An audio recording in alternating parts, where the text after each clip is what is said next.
Hello there. This is Mary Angela Moore once again for Crazy Talks with Wise People.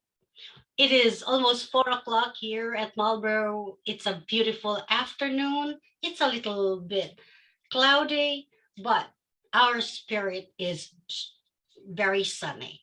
So today we have a guest, and our guest is an author of a life changing book entitled A Theory of Everything by Dr. Jonathan Tuck. Let me introduce him to you. Dr. Jonathan Tuck is a holistic energy scientist who was introduced to quantum physics during his first degree. He completed his energy centric doctorate at the University of Oxford in 2001. His deep interest in maths, frequency, vibration, and energy has served him well and has been at the forefront of his work for the duration of his career across the spectrum of scientific disciplines and beyond. He studied human psychology and thought energy and energy healing. Is a Reiki master teacher who gives workshops explaining the phenomenon using quantum physics and has a wealth of knowledge and experience in both health and well-being arena. In 2014, he confounded a company produced ultra-fast charge energy storage devices and has further interest and pursuits in energy healing. For example, using both metaphysical and electro-magnetic resonant frequency approaches. His pursuit of native healing and medicine and pain relief solutions was inspired by the ramification of a serious accident that he experienced at the age of 8, where he became disenchanted with the current and established medical system. He performed deep research into the truth about human health and well being and the abundance of other solutions, which have been known about for millennia in addressing health issues around the world. In many cases, he's used himself as a test patient for qualification and substantiation of the various approaches. His passion for understanding mental health issues from first principles has inspired him to research and develop many simple techniques which have proven to be effective to reduce stresses and anxieties and remove negative blockages and bias. Already an established author in the scientific community, his book, Theory of Everything, I Wish I'd Known at Your Age, was first mainstream publication, which was originally written for his children. It provides a manual for life and is a step-by-step guide to raising your energy, vibration, and frequency, and to attaining a more harmonious, joyful, and purposeful existence as a human being on earth. One of the keys to developing stability and harmony and improving your mental and physical health, your life, and your interaction with everything and everyone in it and around it is in raising your energy, frequency, and vibration. That's according to Dr. Jonathan Tuck. So let's all welcome Dr. Jonathan Tuck. Dr. Thank you, Tuck, would you Angela. like to greet our audience? Yes, thank you very much, and thank you very much for that very ingratiating introduction. I'm extremely grateful, and it's great to be with you today. It's been a long time in the making. You and I have been working on this for a long time, and as you've helped me tremendously to resculpt the second edition to make it more accessible to a more international audience, and you're working with me to promote it. And so far, we've had some very good feedback. So thank you Thank you very much, and it's a great pleasure to be here and to be with the audience today. Well, I really am very happy to feature you on my show because your book was one of those that inspired me to keep on going with the little knowledge that I acquired about energy, the secret of manifestation way back 2018, and that's how we we started our friendship. And yeah, your book is very instrumental for me and for our friends who've read our book, I mean your book. And so it's an honor for me to have you here. So let me just ask you, well, with such a beautiful book and such a substantive book, what inspired you to write it?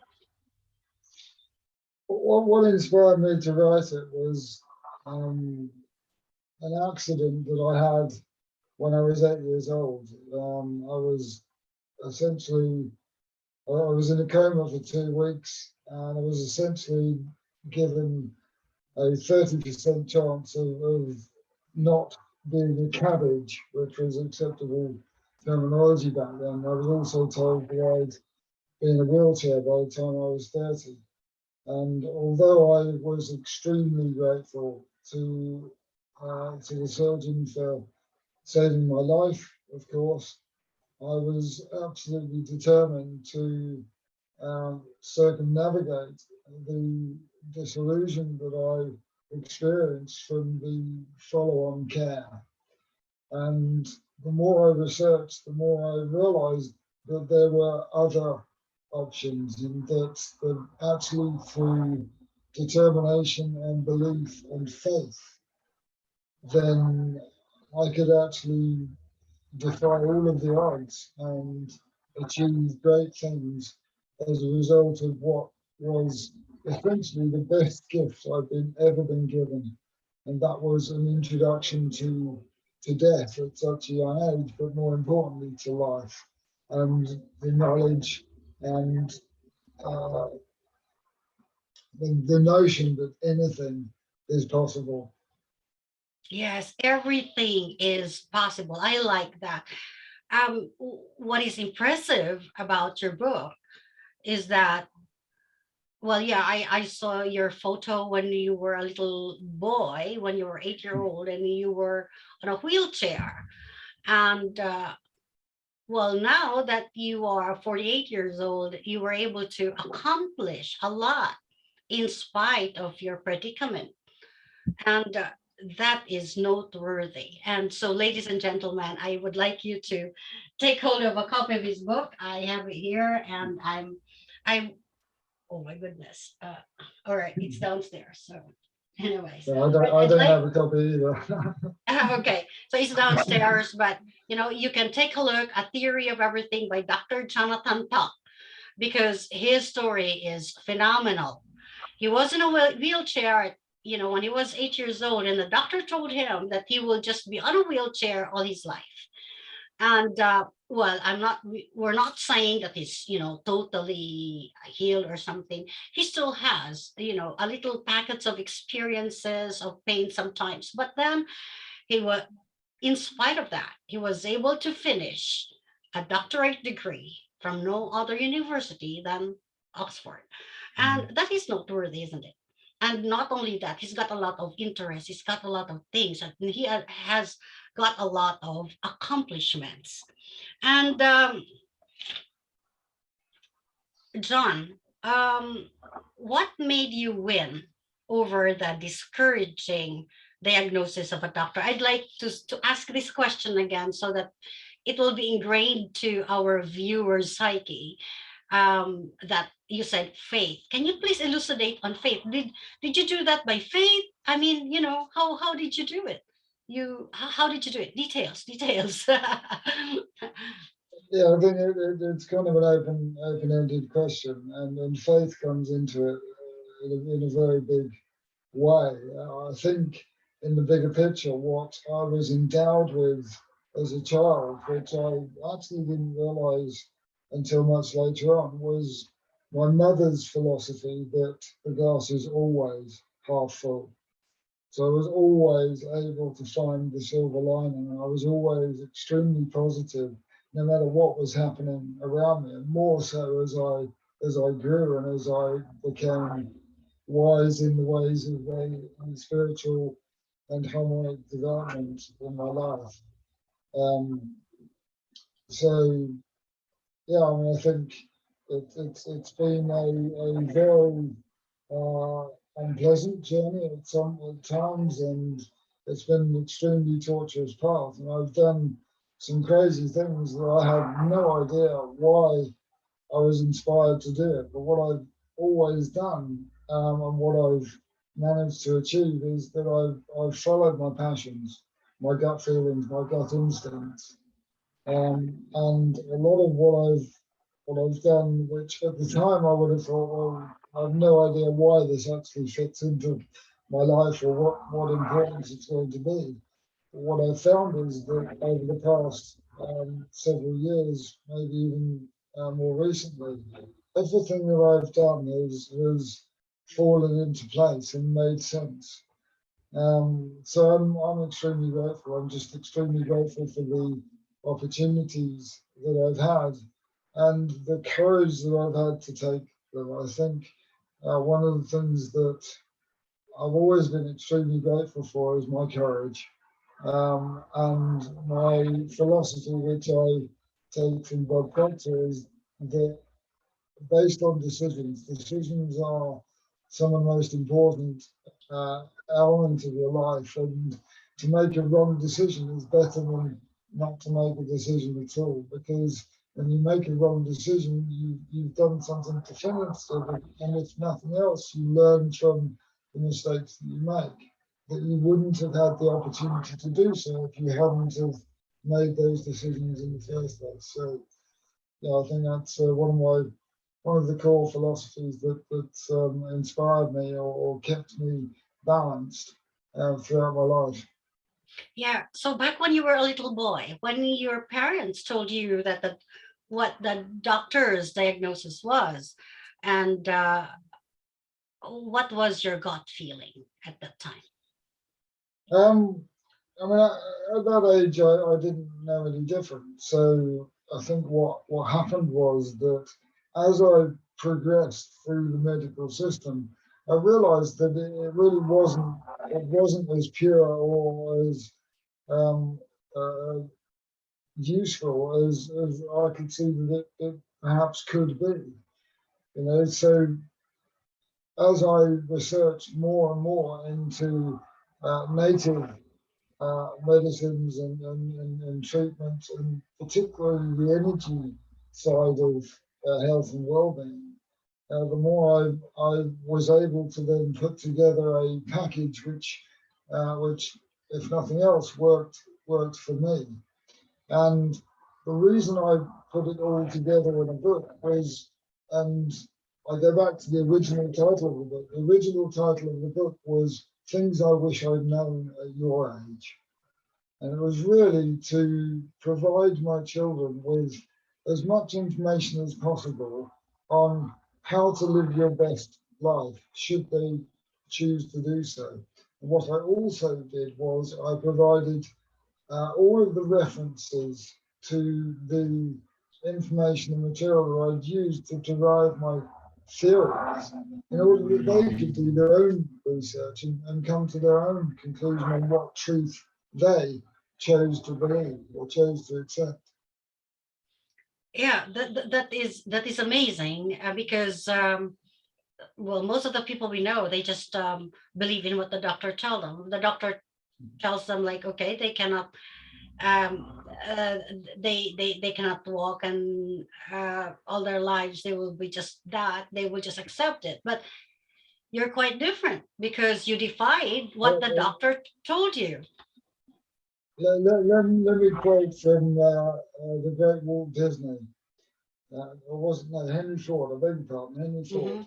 Hmm. Um, Henry Ford said, "Whether you believe that you're right, that you can do something, or whether you believe that you can't do something, you're right." Absolutely. Which essentially means it's a lot to do with your belief. which is directly linked to your faith. Absolutely. I so agree with that. I really agree with that.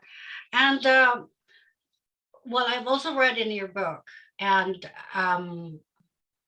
I think this is what I'd like you to share with a lot of with our audience, because alcoholism is one of, or addiction is one of those problems our society is facing nowadays. So you have been an alcoholic, so tell us your Mm. journey towards healing alcoholism. But you know what, okay, before Yeah, before I give him the floor, he doesn't taste any drop, not even a drop of alcohol now. I don't really know why, but he really has this um, dislike or abhorrence against alcohol. But he used to be an alcoholic. Why? What healed you? okay, just to clarify, I'm not abhorrent of alcohol in the slightest. So I have no emotional connection to it whatsoever.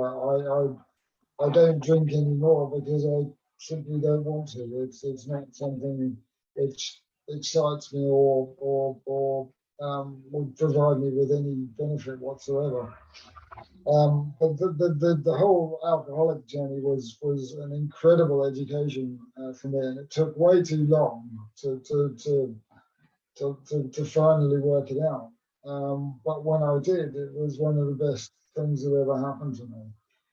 Not only because of the health and well-being ramifications, but also in understanding the psychology behind addiction, and mainly in order that I can help people moving forward with addictions. What I, in the bigger picture, what I established was that addictions come from past trauma, memory, and the difference between somebody who can drink uh, socially and sporadically and an alcoholic is that an alcoholic or anyone who suffers from so-called addictions is usually someone who has experienced uh, significant traumas in either this life or in past lives.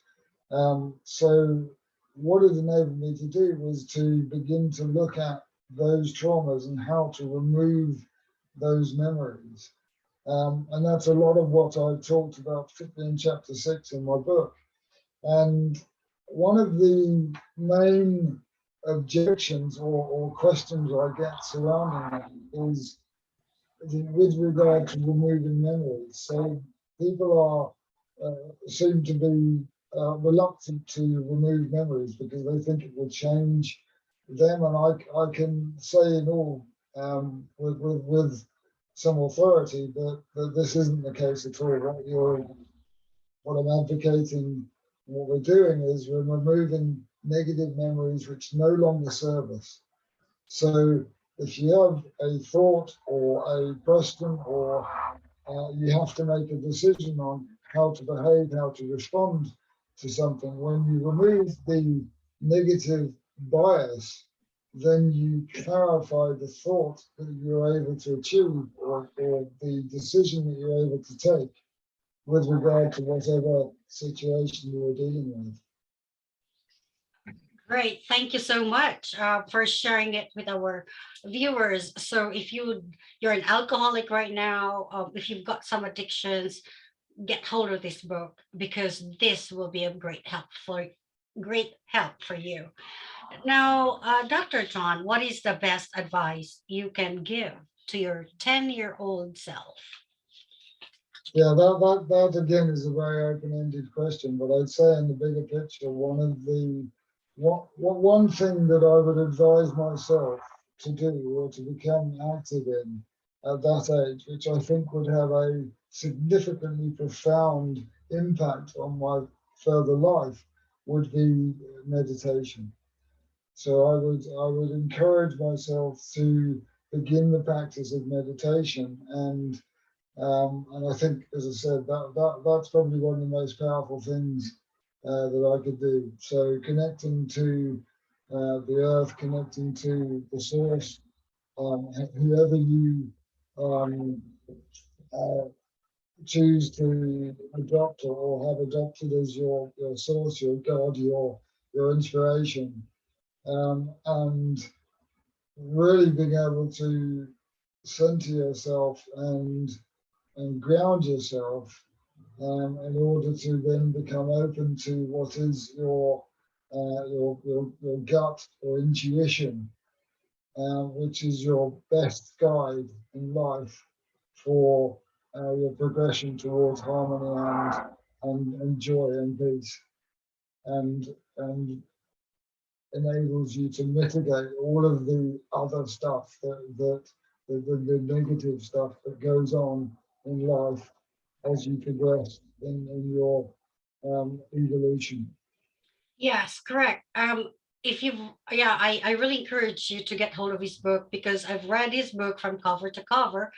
And in fact, we are already preparing the syllabus for a workshop so that he can teach you the details of how to have a grip of your life. But he is actually passionate about holistic education or holistic healing.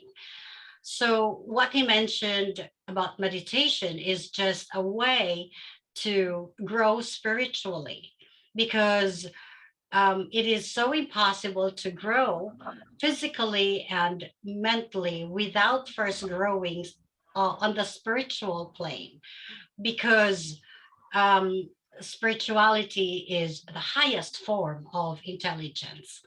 Now, he mentioned about gut feeling and intuition. Gut feeling and, intuition are entities of the spiritual um, arena. So it is important that we have to grow spiritually. And as we grow spiritually, avenues start to open up. Like Dr. John had said, he had experienced synchronicities throughout his life from the wheelchair, what next to follow, who to meet, what to do. All these are entities of wisdom, and wisdom is an entity of the spirit. And as we grow spiritually, we grow intellectually. Intellectual growth um, is adjunct to intellectual growth is adjunct to the soulish aspect of our life. And in his book, he also wrote about many tips about personal care, about food, about what to drink and what not to drink. He also has got a lot of tips on other areas of physical health. So he is passionate about holistic healing. So Dr. John, one last question. What's the difference? Because a lot of people are asking, what's the difference between the first edition and the last edition? I mean, the second edition.